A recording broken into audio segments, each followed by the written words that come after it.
The following program, The Russ Belville Show, is intended for responsible adults only. We advocate to the repeal of marijuana prohibition for adults. We discuss the science, culture, and controversy about America's marijuana laws. We do not advocate any illegal activity and encourage all listeners to learn their state and federal marijuana laws. Opinions and claims made by guests and advertisers on The Russ Belville Show are their own, and The Russ Belville Show cannot be held legally responsible for their validity or reliability. Viewer discretion is advised. You take a seed, you plant it, you grow it, you dry it, you roll it, you smoke it. You take a seed, you plant it, you grow it, you dry it, you roll it, you smoke it, and it goes down smooth. Hey! Spanning the continent to bring you the truth about cannabis and marijuana law reform. I smoke pot and I like it a lot. From the promise of legalization. And I think that we need to rethink and decriminalize our marijuana laws. To the agony of prohibition. One major responsibility is to encourage people to use less drugs. The Russ Belville Show, the voice of the marijuana nation. Yeah, I hear you had a question for me. Now, here's your host, Radical Russ Belville. We love it. All right, welcome back, everybody. It is Thursday, January 10th, 2013, and it's got to be 420 somewhere in the world. Welcome to the show. We're very excited about today's show. Our good friends Cheryl Shuman, Aaron Purchase, and Brandon Krenzler were on the Ricki Lake show today talking about using medical marijuana to treat 7-year-old brave Mykayla, who's become quite the household name here in Rolla J Studios and for marijuana advocates all around the country and the world. We are so excited that her story got told on the mainstream television show, and so many more people were introduced to medical uses of cannabis by people that they wouldn't be afraid of, that people that put out a really good image of the use of medical cannabis. So we're going to give you some clips from that at the end of the show in place of our radical rant today. I got a couple clips from the Ricki Lake show, plus some audio from Ricki Lake that we'll get to. Also on the show today, it is the second Thursday of the month, and on second and fourth Thursdays, cops say legalize drugs. We visit with Law Enforcement Against Prohibition. A fine speaker today, Nate Bradley, who was a former deputy county sheriff in California. He'll be on to talk about why cops say legalize drugs. Also on today's show, we're going to go behind the headlines on a subject that really gets to me, makes me very angry, and that is this notion of drug testing people for their welfare benefits. There's an odious bill in the Texas legislature we're going to take a look at and try to show you some of the unintended consequences of these moralizers trying to force people to live a certain way. Also, we've got today's headlines for you. You may have recalled a while ago we told you a story about some guard alligators in Washington state. Well, it looks like it's taken off. Guard alligators are the new big thing for marijuana grows. We'll talk about one that was caught in California. Also, we got some news from Pennsylvania, a great court case coming out of California that benefited, or coming out of Arizona that benefited a California patient, and more. We got plenty of stuff coming up on today's Russ Belville show. Also, for our Daily Toker Tune today, it's Groovin' Thursday. We're going to give you more music from my good friend, the hoodie monk, Gomyo Separik out of Japan, with some Japanese hip-hop flavored 420 friendly cannabis music, because we're eclectic here at the Russ Belville Show. And we are the voice of the marijuana nation and the marijuana world. If you'd like to get involved in 420radio.org, check out our website, go to the contact page and send us a note. We want to get you on board so all voices can be heard right here at 420radio.org. We'll be right back after these messages from our 420 friendly sponsors. Support these advertisers because their ad money goes straight to the Russ Belville Show.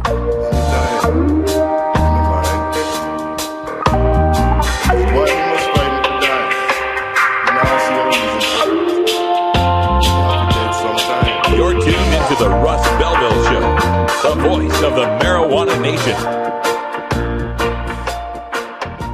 The law offices of Omar Figueroa would like to remind you to stand up for your rights. Please do not give up your precious liberties. There's nothing wrong with standing up for our constitutional rights, and in fact, it's the only way to honor the Constitution that recognizes our natural rights. Treat law enforcement with respect and respect the Constitution by standing up for your rights. If you are detained or arrested, stand up for your rights by repeating, I respectfully invoke all my legal and constitutional rights. I do not consent to any search and seizure. I want to remain silent, and I want to speak to my attorney, Omar Figueroa. Omar Figueroa has more than a decade of experience in federal and California courts and graduated from Yale University, Stanford Law School, and Trial Lawyers College. Please contact the law offices of Omar Figueroa at 415-489-0420 or 707-829-0215 or on the web at www.omarfigueroa.com. We are each of us a multitude. I'm suddenly feeling wasly fungible. There isn't the sharp line dividing humans. Or maybe fungibly wuzzy. It's a very wuzzy line. It's a very wuzzy line. It's getting wuzzier all the time. Sometimes it's hard to tell. We find animals doing things that we, in our arrogance, You're tuned into the Russ Belville Show. Yeah, we've made a call on the controversial marijuana ballot question, Amendment 64. Floyd, we can safely say this is going to pass? It is legal in the Constitution to possess and grow up to 6 plants. You cannot be arrested for being in possession of an ounce of marijuana. Colorado and the state of Washington, they voted to legalize marijuana, not for medical use, but for recreational use. This is the beginning of taking apart prohibition one state at a time. That's how they did it 80 years ago against alcohol. That's how we're going to do it now against marijuana. We are the champions. We are the champions. No time for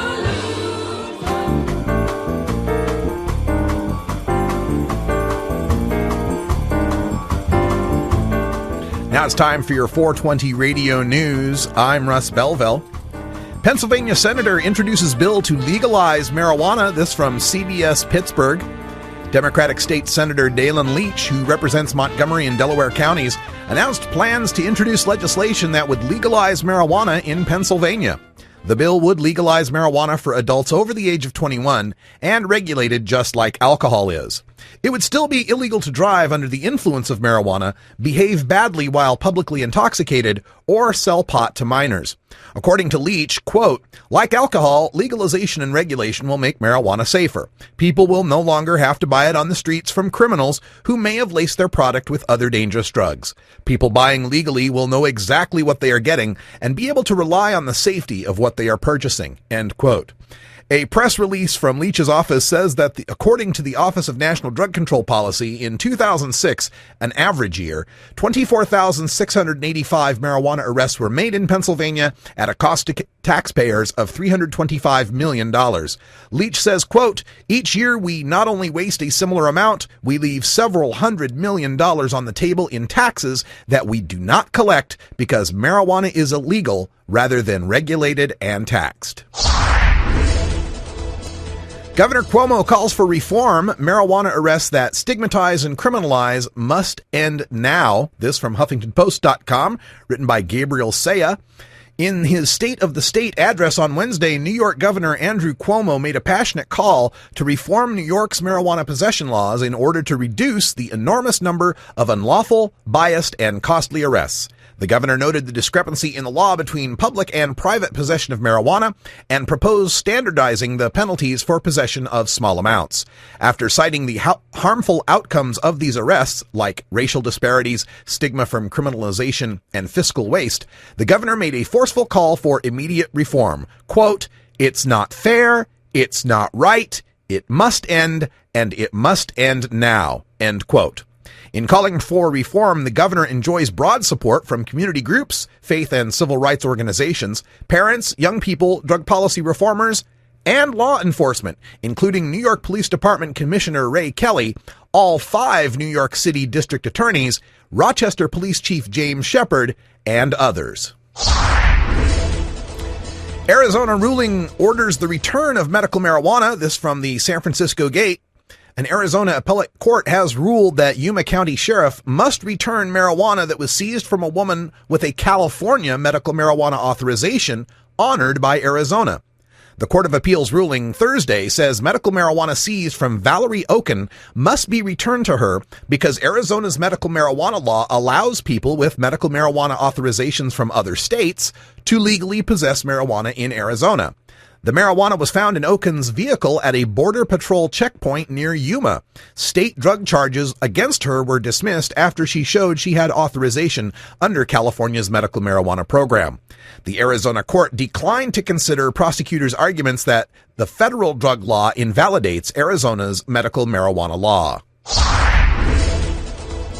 A St. Louis City bill would reduce marijuana penalties, KSDK.com. A St. Louis City alderman wants to decrease the penalty for possessing a small amount of marijuana. Alderman Shane Cohen's bill would make possession of a small amount of a municipal violation instead of a state violation. Under the proposed bill, a violation would result in a $100 to $500 fine and up to 90 days in jail. And finally, a sick gator found guarding a Castro Valley pot stash. This from San Francisco Gate. Alameda County Sheriff's deputies conducted a probation compliance check at a home in Castro Valley. While at the home, they found 34 pounds of processed dried marijuana and a live but ill 5-foot alligator in a plexiglass tank in the bedroom. The reptile, named Mr. Teeth, acted as a deterrent against marijuana thieves. Mr. Teeth's owners got the alligator in 1996 to commemorate the death of rapper Tupac Shakur, the police said. Quote, "We come across guard dogs like pit bulls quite frequently, but a guard alligator is very, very unusual," police said. But not so unusual that we did not report a story just 2 months ago from the Seattle Times where 2 alligators, a pole dancer, and pot were found at an Olympia area shooting scene. From guard dogs to guard bears, and now guard gators, let's just legalize marijuana instead. And that's your 420 Radio News for today, Thursday, January 10th, 2013. I'm Russ Belville. When we come back, we go behind the headlines to take a look at a bill in Texas to require drug testing for welfare. You're listening to The Russ Belville Show on 420radio.org. We'll be right back after these messages.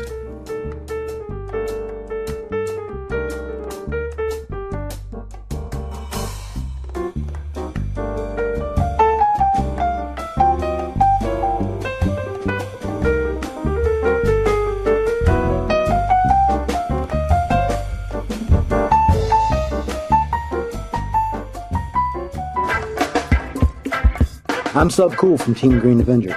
At TGAgenetics.com, we are working on the leading edge of medical strains.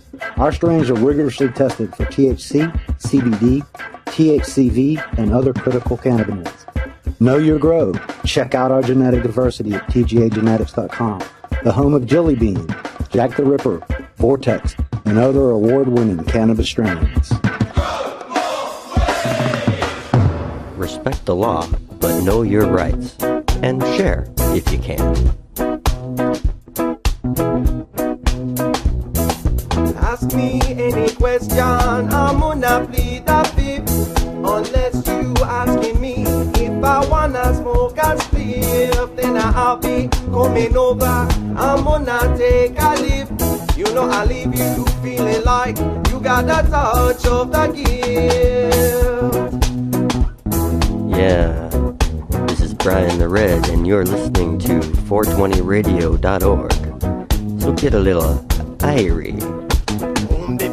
Well, thanks for that, Brian. Appreciate that very much. Time for us to go behind the headlines here. We got this bill coming out of Texas that I've got to tell you about. And, you know, if you've been following my show for any length of time, you know that this whole issue of drug testing is why I'm here today. My career was scuttled by a drug test, and I know a lot of people out there that are, you know, getting by faking drug tests, by taking jobs that don't require drug tests that may pay less or have less status than you really deserve for your skills. I totally understand that. One of the calls that's been coming around lately from legislators has been very frightening, and that is this call for drug testing of welfare recipients. And there's a lot of people out there that take the wrong attitude on this, that say, well, I have to drug test for my job. They should have to drug test to get welfare. Look, the answer to your oppression is not to oppress people in a worse situation than yourself. Just because you have to take a drug test does not mean we should force them on everyone else. We should fight to see that you don't have to take a drug test. You're focusing your rage in the wrong direction. But this leads me to the behind the headline story I want to get to, and that is that there's a proposed bill filed in the Texas legislature. This is coming from hccommunityjournal.com that would require welfare applicants to pass both a screening assessment and a drug test to get financial benefits. Now, Kerrville State Representative Harvey Hildebrand said so far he's inclined to support the passage of this bill. And let me give you an idea what's going to happen if this bill were to pass. First of all, it would amend the Human Resources Code in Texas so that it would require each adult applicant for financial assistance benefits, or welfare, including an applicant applying solely on the behalf of a child, to submit to a controlled substance abuse screening assessment to establish eligibility. Now, this screening assessment, of course, is where you're going to go get welfare. Maybe you're going to sign up for, aid to families with dependent children. You got a kid, you're going to get WIC checks, any of those kind of things. You have to go to a screening assessment. Now, the screening assessment is a meeting where you meet with some bureaucrat, somebody behind a desk there, who asks you a bunch of questions. You fill out a few forms, and they try to make a determination as to whether you're the kind of person who would likely to be the one who would be using drugs.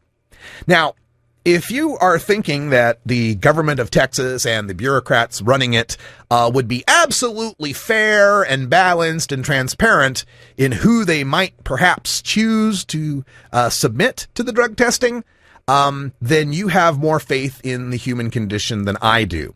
This sounds to me like a recipe for racism and discrimination, if you ask me. I can bet you dollars to Voodoo Donuts who they're going to pick for the assessments, and they're more likely to be black, they're more likely to be Latino. But after they get past the assessment, then they have to go take this drug test, right? So the reason that they have the assessment part of this is they're trying to get past the constitutional issues. You cannot just randomly search people for drugs just because they're applying for welfare. There's been a couple of states that have tried, Michigan, Florida. These have been struck down because there's no probable cause. There's no reason to believe this person might be using drugs just because they're applying for welfare. So by having this assessment, they're hoping to get around that by saying, now we've got a probable cause. We assessed this person and we've determined there's some cause for concern here. Now, if the screening assessment shows that they have good cause to suspect a person, the person must take a drug test. If the drug test shows substance abuse, that person is ineligible for benefits for 12 months. A year.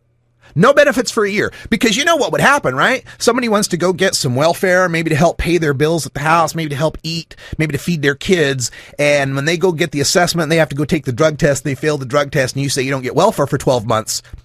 Well, they'll just go quietly and sit somewhere and not bother anybody. No, they're not likely to, sell drugs or commit crimes or do whatever it takes to feed their kids and pay the bills. No, you catch them with some weed in their system. And again, remember, these drug tests you can fail for up to weeks after ceasing your use. There's all sorts of false positives that can come around from this as well. But no, state of Texas is going to cut you off for a year, and I'm sure you'll behave during that year. Now, after 6 months, you can reapply, but only if you prove that you've been through a comprehensive rehab program and, once again, that you've passed that drug test. And if you're a parent or a caretaker for a kid and you're applying for benefits for that kid and you fail the drug test, right? The kid doesn't get drug tested, you do. If you fail the drug test, the checks don't come in for the kid, right? The kid has to suffer because you smoked pot. But you can designate someone else to receive the checks on behalf of the kid, but they have to pass the drug test too. Oh, and by the way, 3 strikes and you're out.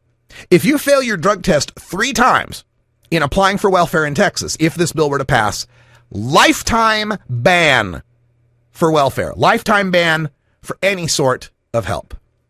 Because, if someone's out of a job, they're unemployed, they're poor, they're struggling in life, what we need to do is put more hurdles in front of them.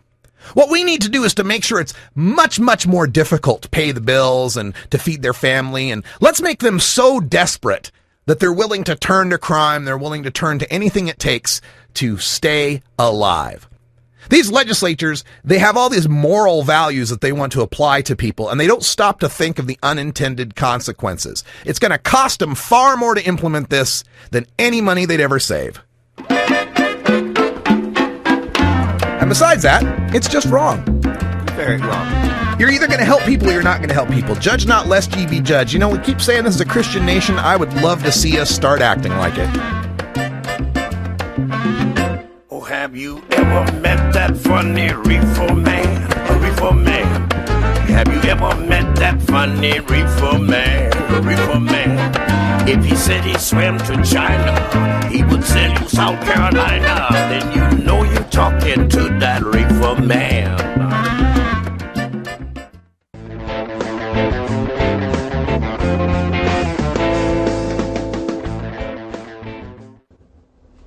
You still don't get it, do you?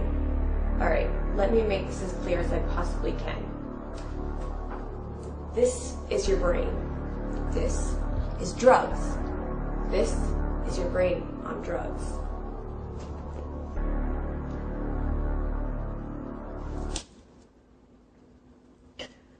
Any questions?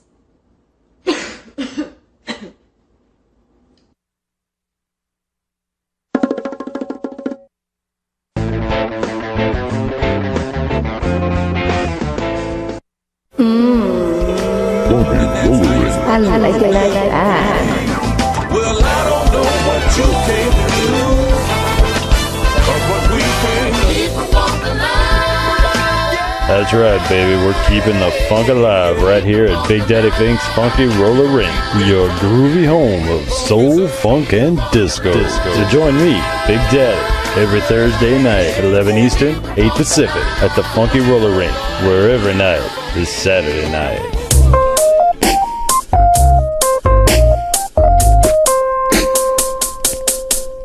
This is Brian the Red, and you're listening to 420radio.org. So get a little irie. Hey, sit back, relax, and have a puff or two. 'Cause all we really trying to do is get high with you.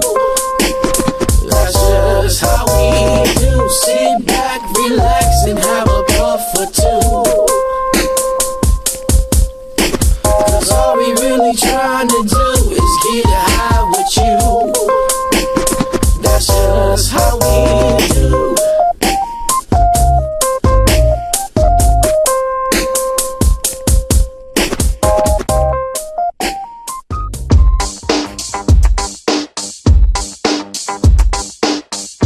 Everyone knows music and marijuana go together, so let's wind up our 20 after break with the Russ Belville Show's Daily Toker Tunes, the best in pod-safe 420 music from around the web. Today is Groovin' Thursday, featuring rap, hip-hop, soul, and funk music. You can get downloads and more information about all our Daily Toker Tunes by visiting music.radicalruss.com. Now, sit back and enjoy your Daily Toker Tune. One of my favorite things about doing this show has been the Daily Toker Tunes, because when it comes to music, you know, you could play 6 songs from popular top 10 artists right now. I'd have no idea who they are. I'd have never heard them, because I'm always listening to this music, this independent music that's coming in from the 420 community. And one of my favorites is Gomyo. He is my boy, one of the hoodie monks out there in Japan. Every now and then he'll send me a track. Oh, and by the way, up there on the screen, you can check that out. That's his mural. He's also a very talented artist as well.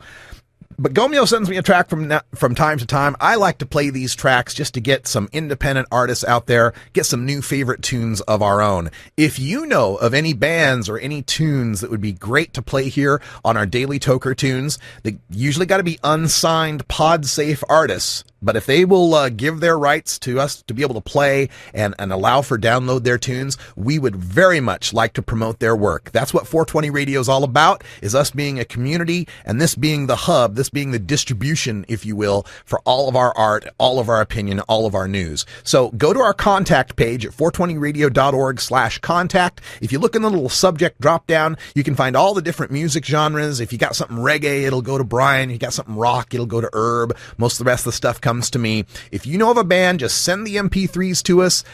Just send us a little note. We'll we'll email you back. You can email the MP3s to us, and we'll be glad to get them right here on 420radio.org. And don't forget, all of our Daily Toker tunes are available in a VIP podcast or a VIP show format, feed format that you can find at 420radio.org. So if you've heard something on the show and you want to get the video or the download for it, you just need to be a VIP member of 420radio.org. For as little as $4.20 a month, you'll get a tune a day. So what's that, 20 tunes over the space of a month for $4.20? That's a pretty good deal. Check it out, 420radio.org. Let's get to it. This is Gomyo, my man from Japan, one of the Hoodie Monks. This is his latest track called On Fire.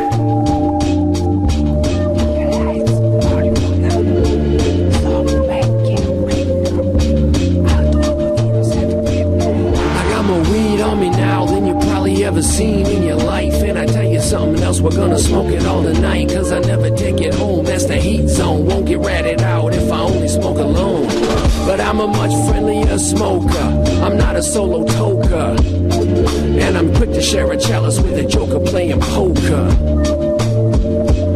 So belly up and ante up, and ladies try to keep your panties up as you're choking on the smoke and find you can't keep up. But don't stop now, just take a break and catch your breath, cause we can smoke this shit till there ain't none left. I'm gonna take you higher, follow me, set the weed on fire, it's a smoke out,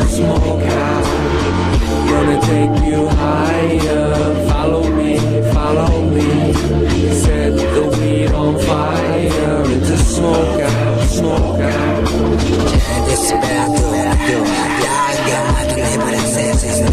시해랍자 브리픽 콜토에 블루베리 완다 음악포에 시도라는 빨리 가루 스위스 미스 메스유사 인디카 사티바 데 토비와 카와르 카나비스 사티바 엘치기 니와 카르 와일드 와일드 위 INC 그라스 아이니 데마와르 하이도로 그린 ING 그라스를 선호시 배츠를 또開拓し 排水フェミナイズドレミファソラシドあれから排水の地リーガライズアイウィッシュフリーダウン持つ思想統合失調症いつパラノイアダウン流すとボロロバカロロブロエルバリオレガノニックルクロノンザスオサマリエルトラドンデトライドロカンナビノインザアブストラクトThere's no show. I'm gonna take you higher. Follow me. Set the weed on fire. It's a smoke out. Gonna take you higher. Follow me. Set the weed on fire. It's a smoke out. Hello, started running Q-Days, that's space cake. もちろん街でステーキ光るフレッライ抜けた印にコーヒーショップでスモーキング水や中でゴーイン街ハイカイブラスキクローシンメタルラップしてバーニー MT ハイキグラスなライミンチェックデスキル思い込める小説ライムビヨンライム全て調節 To top 12 まだフェイクメディアに行列よりも強烈にチップドップシェこれがシュークレイジーなタイプチューン揺らしてまう街中これがシュークレイジーなタイプチューンおいなら今もラッララこれがシュークレイジーなタイプチューン揺らしてまう街中これがシュークレイジーなタイプチューン Who's the next?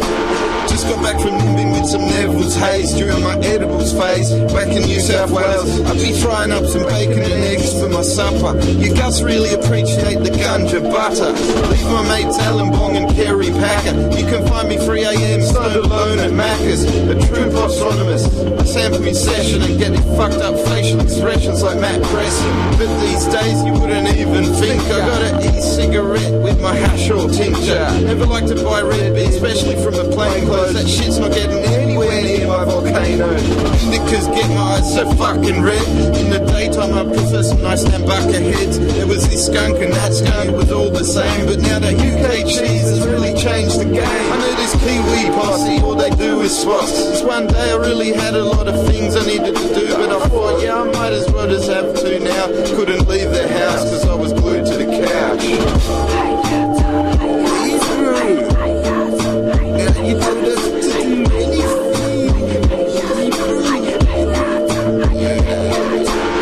I'm gonna take you higher. Follow me, follow me. Set the weed on fire. It's a smoke out, smoke out. Wanna take you higher. Follow me, follow me. Set the weed on fire. It's a smoke out, smoke out. Smoke a weed, smoke a weed. Smoke a weed, smoke a weed.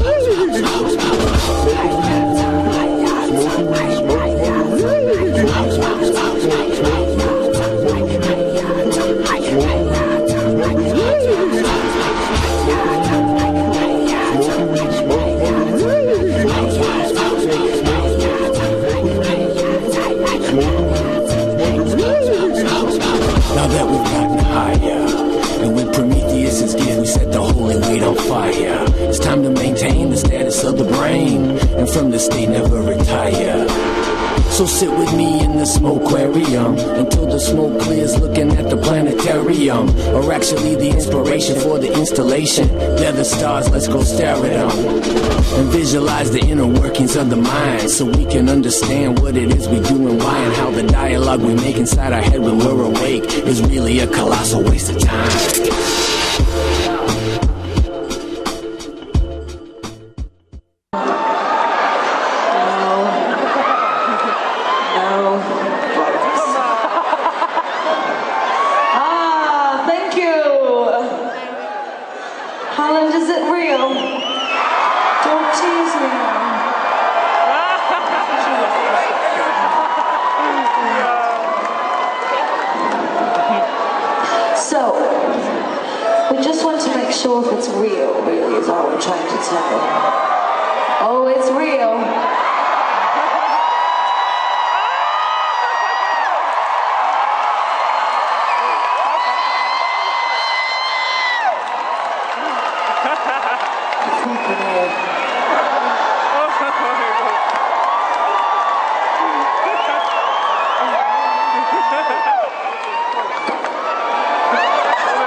And for those of you who are wondering if I'm high right now, I am not. That is not nearly enough to get me high.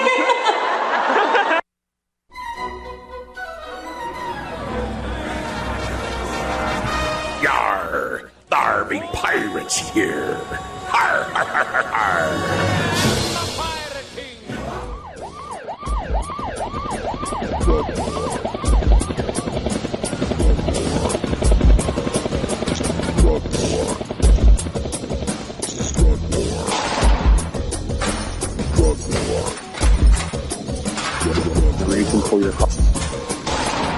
One of the most disturbing elements of the Prohibition War is how it's made police the enemy of otherwise law-abiding cannabis consumers. Fortunately, one group of police officers knows the futility of prohibition and reaches out to educate the community and current law enforcement. Today, the Russ Belville Show visits with another speaker from Law Enforcement Against Prohibition with one clear message: cops say legalize drugs. Welcome back, everyone. 33 after the hour. We're trying to reach Nate Bradley by telephone here, and we're not getting an answer from his line. But Nate was a 7-year deputy sheriff for Sutter County, California, and it's looking as if we're having difficulty getting him on the line. We're going to take a little bit of break here so that we can see if we can get that line connected, and if not, we'll just move ahead to our next segment. Please stand by.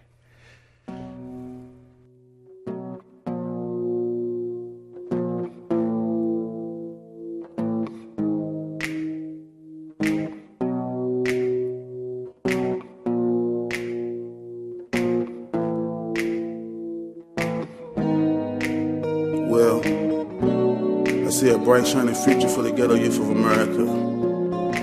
You see, all we gotta know is that the whole world is waiting on us. Yeah. When I view the world today, I just raise my head and pray, as it grows heavy on my mind, along with the grind. But I enjoy that late night ride with Lord Vader by my side as we cruise on our way, heading towards a brighter day. Okay, round and round we go. All right, we're going to go back to our phone lines here, see if we've got Nate on the line. Nate, can you hear me? Nate, are you there?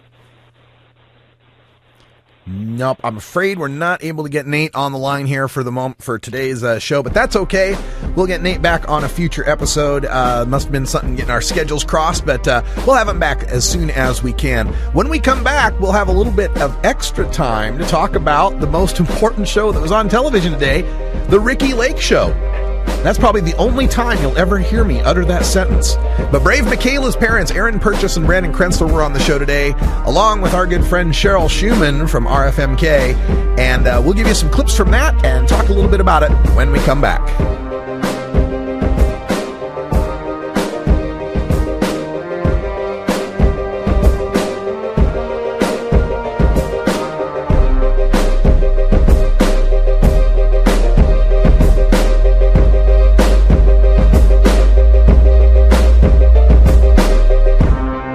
You're tuned into the Russ Belville Show, the voice of the marijuana nation. My name is Steve Downing. I'm a retired Deputy Chief of Police from the Los Angeles Police Department. When I was a young cop on the street in the 60s, I believed the rhetoric and the propaganda that drug abusers were bad for our communities, that they were thieves and all of that. And as I progressed through the ranks, I began to question those things. In the 1970s, I took over the narcotic enforcement effort. One of the rules we had, if more than $100,000 cash was going to go out on the street as the flash for the buy, we required a command officer in the air in a helicopter. I was up one night when we had over $100,000 on the street. The officer flashed the money. The crook pulled out a gun and shot him in the face and killed him. And I said, he is really dead, and his family is without a husband and a father because he's trying to stop an addict from getting some dope. He's not trying to stop a bank robbery. He's not trying to stop a rapist. You don't see Coors and Budweiser distributors shooting it out on the street. That's because alcohol is regulated and controlled and taxed. I would legalize, regulate, and control all drugs without incarceration. There would be a significant reduction in the prison population across this country. Families would be allowed to stay together, and this country would save probably $1 trillion over the next 25 years.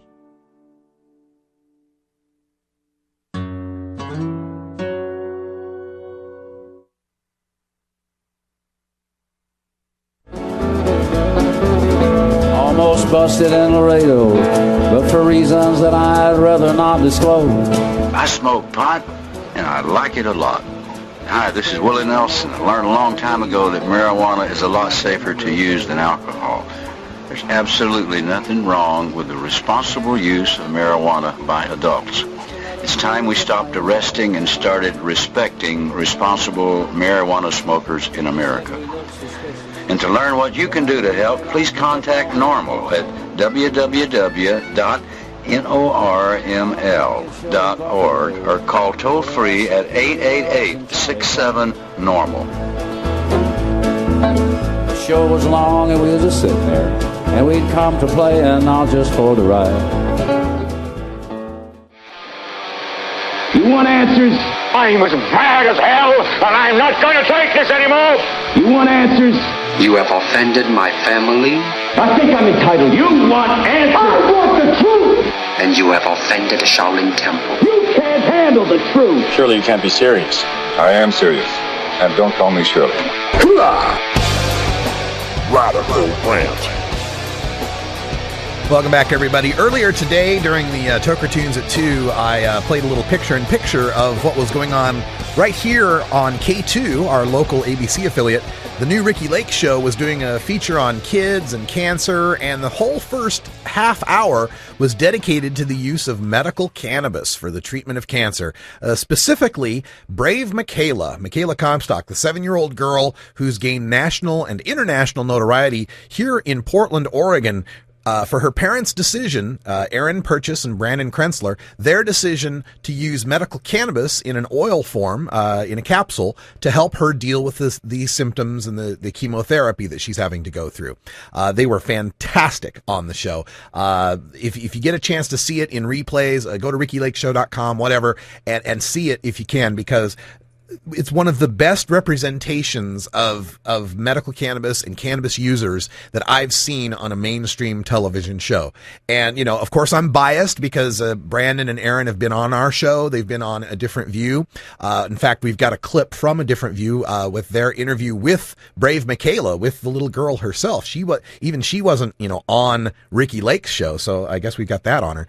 Also, you know, Cheryl Shuman's a longtime friend. I recruited her back in the day when I was a Normal's outreach coordinator. I recruited her to form Beverly Hills Normal, and we've been friends since then. Both of us have gone through some turmoil in the marijuana reform industry. So if anyone has some inkling of what she's gone through, I have a little bit. So good friends of mine, and I think fantastic representatives for the cannabis community to present cannabis users that the mainstream is going to sympathize with, that the mainstream is not going to be afraid of. And I think a fabulous job was done on today's show. So I wanted to play for you some of the audio and some of the video from today's Ricki Lake show. Let's switch to the video window. This is from Ricki Lake, the intro teaser for the show, and then the segment with Cheryl. So check it out.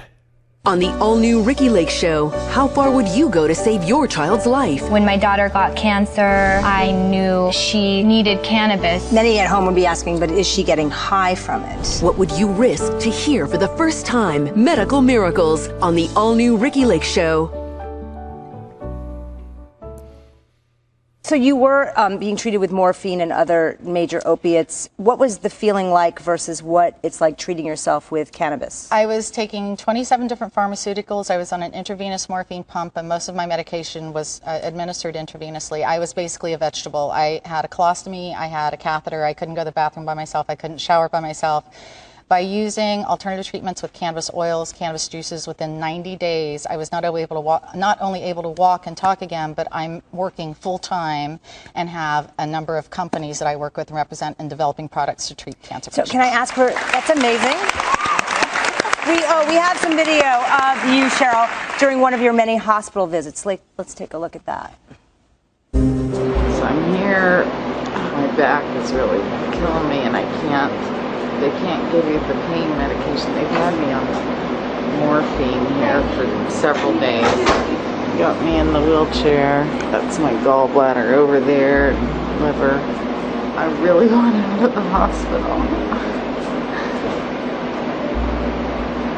I miss my dogs. I miss being home. I'm tired. So I hope that we can get to the bottom of everything, and I just want everything to be over because I'm just kind of tired of dealing with all this stuff. I guess I'm not as tough a cookie as I thought. You look like a different human being. You know, it makes me so sad when I remember those times because I was ready to die. I was ready to die. And now you're helping this family. Can we talk about treating a 7-year-old? Is it the same thing because it's, you know, a child that we're talking about? Well, here's the thing about cancer. Cancer doesn't discriminate on age. You can be 52 like I am, or you can be 7 years old. The bottom line is these patients need treatment, and cancer I've found and a number of people found to be not only an effective treatment, but it saves lives. It saved my life, and that's why I've dedicated the rest of my life to being an activist, to working in this industry and helping people. And I know you've brought a bunch of stuff here to show us, educate us all on ways in which we can use medical marijuana. Okay, well, here's my Martha Stewart of marijuana time. All right. Most people, when they think of marijuana, they think about the ground herb here. This is not real marijuana, but this is what most people think of. They think of a joint or a pre-roll or a doob or what have you. They pull it out of a doob tube and then they smoke it. However, cannabis today is a multi-billion-dollar industry. It's a $1.7 billion industry, and what people don't know is you can juice cannabis. You can use it in oils, butters, tinctures, so anything that you cook with, you can do cannabis-infused cooking. This is a great example of some edibles. You can make cookies, brownies, lemon bars. Those look good. They're really, and they're delicious. They really are. And I am a little hungry. But what's happening, and you've seen it all over the news, 60 Minutes was just talking about the industry. It's a $1.7 billion industry. This is some samples of some medicated chocolates. The packaging is fabulous. These are some hard candies. And then if you want I do have a little bit of a sore throat. But this is the latest vaporizer. It's called a CannaCig. And this product basically is an e-cig for cannabis oil. And what I like about it is anywhere you can use an e-cig, you can use this. I don't even know what an e-cig is. What's an e-cig? Electronic cigarette. Okay. See, there's just a slight bit of vapor. And there's no marijuana in there now. I put peanut oil in it just for the show. Okay. But it's great because it's the same oil that cancer patients use. It's the same oil that Mykayla uses, I use, and it's a much healthier, effective way to use cannabis, and it's very discreet. I always laugh because I keep mine right here in between Thelma and Louise. Thelma and Louise. So does Mykayla smoke this? No. No. How does she get her medicine administered? She takes it in a capsule form. She takes 0.5 grams twice a day. Of the oil? Yes. Okay, thank you so much. Well, one thing I have to tell you, this company, I have talked to them, they have agreed to donate 15% of all their profits for Mykayla's healthcare. That is wonderful. And brave Mykayla joining us from Skype. Are you guys there? Hi, can you hear us? Yes, we can. Hello. Great.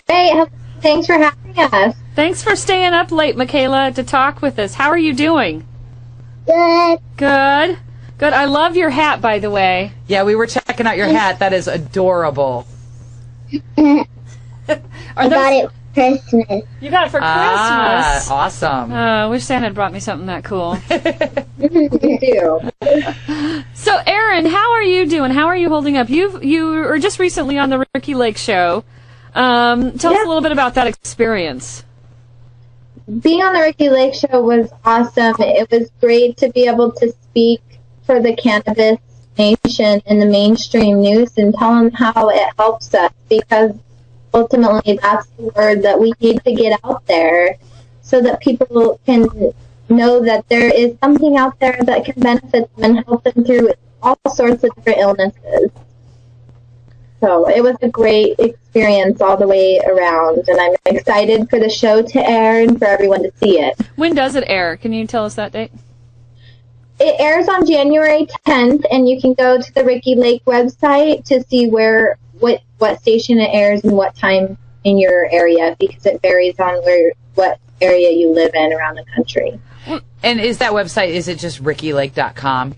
Do you know? I believe it's the rickylakeshow.com. rickylakeshow.com. Okay, we'll get that up in our blog later tonight, hopefully. You said January 10th? Yeah, January 10th. So January 10th, Ricki Lake show. So you've been doing quite a bit of press lately, and I know that you and I have had a couple of conversations about certain doctors, we will say, that you've turned down. Have you reconsidered interviewing with some of those individuals? Not at this time. Yeah. Our lives are really busy with treatment and doctors and appointments. Kayla's immune system is still pretty low from chemotherapy. So at this moment in time, we've just stuck to basically magazines and some radio shows and things we can do at home a lot. Yeah. Hey, Erin, this is Russ Belville here in the studio. I understand that you're working with Cheryl Shuman, one of our friends. I wonder if you could tell us how you hooked up with Cheryl. Yeah, I met Cheryl through the Phoenix Tears Foundation. Dr. Janet Sweeney connected me with her to help us deal with the media, because there has been quite a large media need, or people have been contacting us quite a bit, and she's experienced in that, and she's just become a dear friend to our family. She's taken us in, and just basically, she calls us her second family now, and she's really supportive and helps us. We talk to her every single day. She just loves Mykayla, and it's awesome. Yeah, she's really good with the media from what I've seen, so that's a good connection. She handles it great. I don't have to deal with it. So I don't have that's nice, 'cause as much time for it. Right, exactly. You have a lot already on your plate. You don't need to add that stress to it. Plus, trying to figure out what their angle of the story is going to be. You and I had a conversation that struck me, and I love to tell people this story because we were talking about how Mykayla didn't. It was 8 days, 10 days before you had introduced cannabis to her treatment regimen, and people are still expecting that hard luck story, like she must have suffered through all the other medication. And what you had said to me was you were grateful that you never had to do that. Have you still had people expecting that sort of story, like your child should have suffered more before you had gone to cannabis? Have you still had that kind of attitude? When we do receive criticism, which isn't a whole lot, but that's one of the major things we hear is that Mykayla's not terminally ill, that she is not sick enough to deserve or need to use medical cannabis, where that's just not the case, because medical cannabis is for many, many different ailments, and leukemia is very, very hard on the body, and Mykayla undergoes a lot. So that is one of the common criticisms. No, let me clarify something here, only because it's like a presumption that's just sort of built into that statement. If Mykayla was not getting chemotherapy, what are the chances of recovery? Like if you weren't getting treatment at all, if it was untreated? If leukemia was untreated, it's fatal within weeks of becoming ill. The thing that amazes me is that people presume that it's... Oh, sorry, go ahead. Acute lymphoblastic leukemia, I believe, is about 8 to 12 weeks from the time you get ill. It can be fatal. And the thing that I was going to say that amazes me is that people just take it for granted that chemotherapy is a panacea for cancer. Well, not just a panacea. It's mandatory, required, and just a part of your reality. That's I mean, and granted, it improves your survival rate and everything, but we just accept this as a part of the reality of cancer. As the only option available for treatment. Yeah, and it's frustrating when people don't explore other options, because diet has a lot to do with that. As I'm sure you've investigated a lot of diet. There's all kinds of things that we can do along with other regimens that can actually have a positive outcome as well. It's unfortunate that the attitude is that she's not deserving enough, or she hasn't suffered enough. And I always kind of go back to why would you want my child to suffer? Right. Exactly. Why should she go through that? Why should she go through all of that when there's something that will effectively treat her symptoms? I just think it's such an oversight to say that it's not like she's terminal. This is a pretty serious illness. And Mykayla, I got to tell you, you are really one brave little girl. I have 4 boys, and they get the sniffles and colds and suffer, let me tell you. So you are one brave little girl. You've been through a lot for as young as you are. Thank you. So Mykayla, I have a question for you. So how have you had a lot of supports from your friends, and do they ask you a lot of questions about cannabis, or do they just ask you a lot of questions about your illness? Both. Both. Are your friends ever confused about it? Do they have trouble understanding, or is it pretty easy for them to understand that cannabis is medicine? I don't know. You don't know? It's okay. It's okay. I was just curious if a lot of your friends thought it was weird. Some of our friends are very accepting of cannabis as medicine, and some of them we don't talk to about cannabis to them. Yeah. Yeah. Now, excuse me. So how much longer does Mykayla have to go through treatment? Where is she at in her treatment as far as like chemo? Well, leukemia is a very long treatment process. It's about in between 2.5 to 3 years, and we're just getting ready to start the last short intensive round, which I believe is 12 weeks.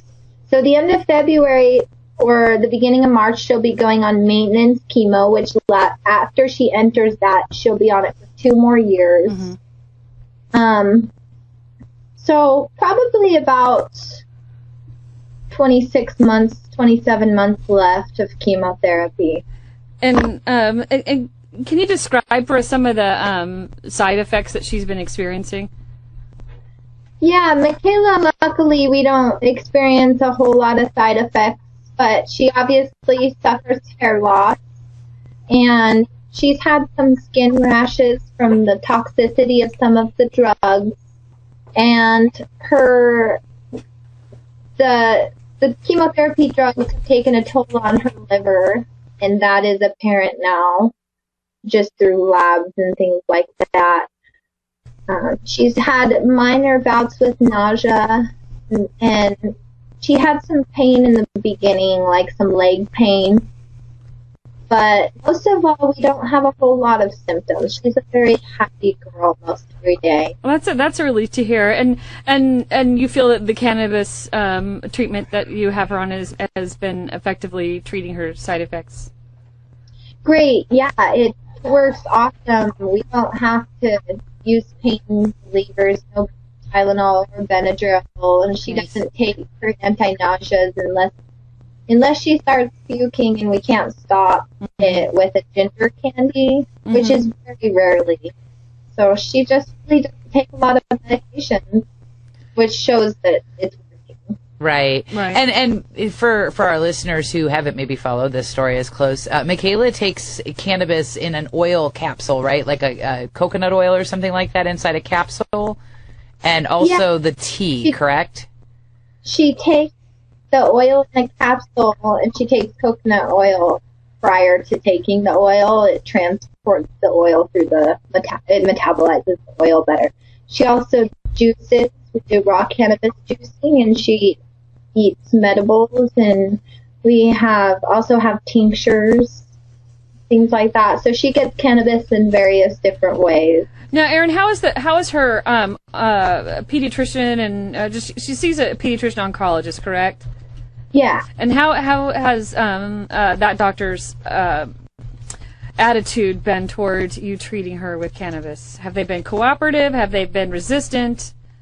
We had a doctor in the very beginning who was very resistant to cannabis therapy. We have a new oncologist now who is pretty accepting of it. He feels Mykayla's doing awesome. He's 100% happy with her health and how she's doing and how she handles chemotherapy. So I don't think he necessarily supports 100%, but I feel that he's happy with where Mykayla's at. And he's told us he's happy with where Mykayla's at. Outside of treatment, have you guys found, like, our neighbors looking at you funny? Are you guys getting a little notoriety out of this, or is it mostly just in certain circles that people are taking note of this story, like, the legislatures in our community? If Mykayla's with us, then people notice us. If she's not with us... Well, that's all the time we got for the replay at this point, but we're going to be back for Hour 2 here. Toker Talk Radio will take your calls at 971-533-7111. Hanging out here with Brian the Red. We'll got some more news stories to go over, even a little bit of a radical rant coming up in Hour 2. So check us out. Check us out at 420radio.org. All the shows are now up on iTunes. Check out our subscribe page for more details. For Brian the Red, I'm Radical Russ. Thanks for joining us. Until next time, take care of each other, tokers.